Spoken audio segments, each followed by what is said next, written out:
keldi-yu, lekin semiz insonlar bu dardni hech kimga ayta olmaydi. Ya'ni inson semirganda nafaqat tanasi, balki sonning ichki qismi ham semirib, yoz kunlari bir-biriga ishqalanib, hattoki siz 1 kilometr ham piyoda yura olmaysiz. Sonning ichki qismi semirganda faqat dieta va sport yordam bermaydi. Hozir men sizga aytadigan usul bilan siz oyoq sonlaringizni ichki qismini tezroq ozdirishingiz mumkin. Videoga like bosing, qani ketdik. Bu maskani tayyorlash uchun bizga 1 osh qoshiq kurkuma, 1 osh qoshiq maydalangan kofe, 1 osh qoshiq zaytun yog'i, 1 osh qoshiq albatta asal kerak bo'ladi. Barcha mahsulotlarni idishga solasiz va yaxshilab massa holatiga keltirgungacha aralashtirasiz. Tayyor bo'lgan massa bizga sonimizda kechqurun mashq bajarasiz, kamida 15 daqiqa. Tana qiziydi. Mana shu qizigan payti sonimizning ichki qismiga surtamiz va ustidan strech bog'lab uxlaymiz.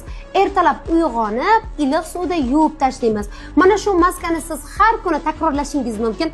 Umuman homiladorlar, emiziklilar, ayol va erkak xullas hammaga bu maska bemalol to'g'ri keladi. Agar siz mustaqil ozolmayotgan bo'lsangiz, sizga yana ham yordam berishi mumkin. Kommentariyaga vazningizni yozib qoldiring. Sizga o'zim aloqaga chiqaman.